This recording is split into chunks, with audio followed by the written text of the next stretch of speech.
ವೀಕ್ಷಕರೆಲ್ಲರಿಗೂ ಭವಿಷ್ಯವಾಣಿ ವಿಶೇಷ ಕಾರ್ಯಕ್ರಮಕ್ಕೆ ಸ್ವಾಗತ. ಇವತ್ತಿನ ಈ ವಿಡಿಯೋದಲ್ಲಿ ನಾವು ಬುಧನ ಹಿಮ್ಮುಖ ಚಲನೆಯ ಪ್ರಭಾವಗಳ ಕುರಿತು ತಿಳಿದುಕೊಳ್ಳಲಿನ. ವೀಕ್ಷಕರೇ, ಬುಧವು ಚಂದ್ರನ ನಂತರ ನಮ್ಮ ಸೌರವ್ಯೂಹದಲ್ಲಿ ಅತ್ಯಂತ ಚಿಕ್ಕದಾದ ಮತ್ತು ವೇಗವಾಗಿ ಚಲಿಸುವ ಗ್ರಹವಾಗಿದೆ. ಇದು ನಮ್ಮ ಬುದ್ಧಿವಂತಿಕೆ, ಸ್ಮರಣೆ ಮತ್ತು ಕಲಿಕೆಯ ಸಾಮರ್ಥ್ಯವನ್ನು ಪ್ರತಿನಿಧಿಸುತ್ತದೆ. ಇದು ನಮ್ಮ ಪ್ರತಿವರ್ತನೆಗಳು, ನರಮಂಡಲ, ನಮ್ಯತೆ, ಮಾತು, ಭಾಷಾ ಸಂವಹನ, ಲಿಖಿತ ಅಥವಾ ಮೌಖಿಕ ಮತ್ತು ಸಂಖ್ಯೆಗಳಿಗೆ ಸಂಬಂಧಿಸಿದ ಯಾವುದನ್ನಾದರೂ ನಿಯಂತ್ರಿಸುತ್ತದೆ. ಮೇಷ ರಾಶಿಯು ಪ್ರಕೃತಿಯಲ್ಲಿ ಸಂಪೂರ್ಣವಾಗಿ ವಿರುದ್ಧವಾಗಿದೆ. ಬಲವಾದ ಬುಧವು ಅಗತ್ಯವಾದ ಜೀವನ ತೃಪ್ತಿ, ಉತ್ತಮ ಆರೋಗ್ಯ ಮತ್ತು ಬಲವಾದ ಮನಸ್ಸನ್ನು ಒದಗಿಸುತ್ತದೆ. ಇದು ಸಕಾರಾತ್ಮಕ ಫಲಿತಾಂಶಗಳನ್ನು ತರಬಹುದು, ವ್ಯಾಪಕವಾದ ಜ್ಞಾನವನ್ನು ಪಡೆದುಕೊಳ್ಳುವಲ್ಲಿ ಹೆಚ್ಚಿನ ಯಶಸ್ಸಿಗೆ ಕಾರಣವಾಗುತ್ತದೆ. ಇದು ವ್ಯವಹಾರದಲ್ಲಿ ಉತ್ತಮ ನಿರ್ಧಾರ ತೆಗೆದುಕೊಳ್ಳಲು ಸಹಾಯ ಮಾಡುತ್ತದೆ. ತಮ್ಮ ಜಾತಕದಲ್ಲಿ ಬುಧ ಬಲವಿರುವವರು ಸಾಮಾನ್ಯವಾಗಿ ಊಹಾಪೋಹ ಮತ್ತು ವ್ಯಾಪಾರದಲ್ಲಿ ಉತ್ತಮ ಸಾಧನೆ ಮಾಡುತ್ತಾರೆ. ಅವರು ಜ್ಯೋತಿಷ್ಯ ಮತ್ತು ಅಧ್ಯಾತ್ಮದಂತಹ ನಿಗೂಢ ಆಚರಣೆಗಳಲ್ಲಿಯೂ ಸಹ ಅಭಿವೃದ್ಧಿ ಹೊಂದಬಹುದು. ಬುಧ ಗ್ರಹವು ಕಟಕ ರಾಶಿಯಲ್ಲಿ ತನ್ನ ಹಿಮ್ಮುಖ ಚಲನೆಯನ್ನು ಆರಂಭ ಮಾಡಲಿದೆ. ಕಟಕ ರಾಶಿಯಲ್ಲಿ ಬುಧ ಗ್ರಹವು ಇದೇ ಜುಲೈ 18ರಂದು ತನ್ನ ಹಿಮ್ಮುಖ ಸಂಚಾರವನ್ನು ಆರಂಭಿಸುವುದು.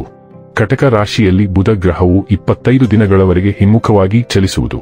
ಯಾವಾಗ ಗ್ರಹಗಳು ತಮ್ಮ ಹಿಮ್ಮುಖ ಚಲನೆಯನ್ನು ಮಾಡುವುದೋ ಇದು ರಾಶಿಗಳ ಮೇಲೆ ನಕಾರಾತ್ಮಕ ಪ್ರಭಾವವನ್ನು ಬೀರಲಿದೆ. ಕಟಕ ರಾಶಿಯಲ್ಲಿ ಹಿಮ್ಮುಖವಾಗಿ ಬುಧ ಗ್ರಹವು ಇದೇ ಜುಲೈ ತಿಂಗಳಿನ 18ನೇ ತಾರೀಕಿನ ದಿನ 10:33 ತನ್ನ ಸಂಚಾರವನ್ನು ಆರಂಭಿಸಲಿದ್ದು, ಆಗಸ್ಟ್ 11ನೇ ತಾರೀಕಿನವರೆಗೆ ತನ್ನ ಹಿಮ್ಮುಖ ಸಂಚಾರ ಇರಲಿದೆ. ಈ ಅವಧಿಯಲ್ಲಿ ಬುಧನ ಈ ಸ್ಥಿತಿಯು ನಿಮ್ಮ ವಿಚಾರ, ಸಂಚಾರ, ಹಳೆಯ ಕೆಲಸಗಳು ಇತ್ಯಾದಿಗಳ ಮೇಲೆ ಪ್ರಭಾವವನ್ನು ನೋಡಬಹುದಾಗಿದೆ. ಬುಧನ ಈ ಹಿಮ್ಮುಖ ಸಂಚಾರದಿಂದಾಗಿ ಕೆಲವು ರಾಶಿಗೆ ಸೇರಿದ ಜನರು ತಮ್ಮ ಜೀವನದಲ್ಲಿ ಸಾಕಷ್ಟು ಸಂತೋಷವನ್ನು ಹೊಂದುವುದರೊಂದಿಗೆ ಹೆಚ್ಚಿನ ಲಾಭವೂ ಕೂಡ ಲಭಿಸುವುದು. ಹಾಗೆ ಇನ್ನು ಕೆಲವು ರಾಶಿಗೆ ಸೇರಿದ ಜನರು ಈ ಅವಧಿಯಲ್ಲಿ ಹೆಚ್ಚಿನ ಸಮಸ್ಯೆ, ಕಷ್ಟ ಇತ್ಯಾದಿಗಳನ್ನು ಅನುಭವಿಸಬೇಕಾಗಿ ಬರಬಹುದು. ಈ ಸಾಗಣೆಯು ಪ್ರತಿ ರಾಶಿಚಕ್ರದ ಮೇಲೆ ವಿಶೇಷ ಪರಿಣಾಮವನ್ನು ಬೀರುತ್ತದೆ. ಬುಧವನ್ನು ಮಾತಿನ ಅಂಶ ಎಂದು ಕರೆಯಲಾಗುತ್ತದೆ. ಇದು ನಮಗೆ ಸಂಖ್ಯಾಶಾಸ್ತ್ರದ ಸಾಮರ್ಥ್ಯವನ್ನು ಒದಗಿಸುತ್ತದೆ.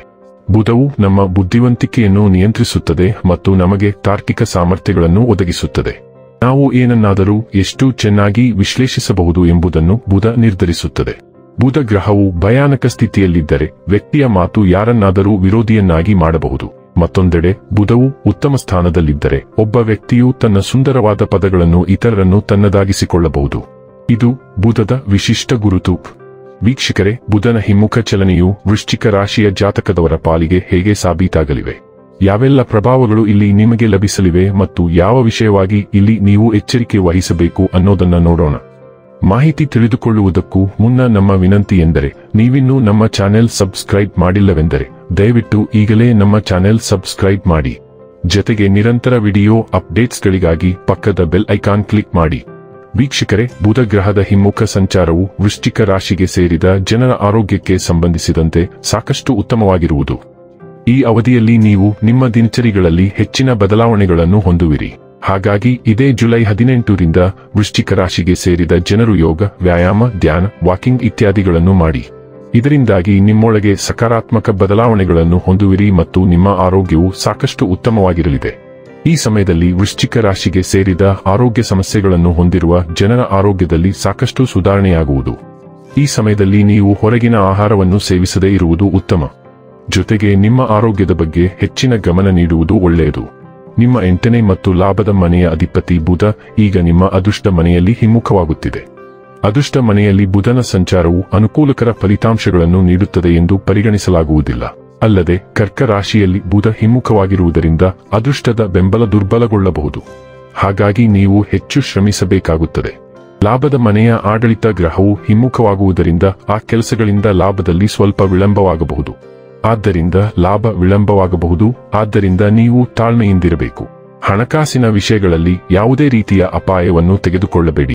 ಇನ್ನು ಕೊನೆಯದಾಗಿ ಈ ದಿನ ಮಾಡಿಕೊಳ್ಳಬೇಕಾದ ಉಪಾಯಗಳ ಕುರಿತು ನೋಡುವುದಾದರೆ, ಹಸುವಿಗೆ ಹಸಿರು ಮೇವು ತಿನ್ನಿಸುವುದು ಶುಭ. ವೀಕ್ಷಕರೇ, ಇದಾಗಿತ್ತು ವೃಶ್ಚಿಕ ರಾಶಿಯ ಜಾತಕದವರ ಬುಧನ ಹಿಮ್ಮುಖ ಚಲನೆಯ ಫಲದ ಮಾಹಿತಿ ಇಷ್ಟವಾದರೆ ವಿಡಿಯೋವನ್ನು ಲೈಕ್ ಮತ್ತು ಶೇರ್ ಮಾಡಿ. ಹಾಗೆ ಚಾನೆಲ್ ಸಬ್ಸ್ಕ್ರೈಬ್ ಮಾಡುವುದರ ಜೊತೆಗೆ ನಿರಂತರ ವಿಡಿಯೋ ಅಪ್ಡೇಟ್ಸ್ಗಳಿಗಾಗಿ ಪಕ್ಕದ ಬೆಲ್ ಐಕಾನ್ ಕ್ಲಿಕ್ ಮಾಡಿ.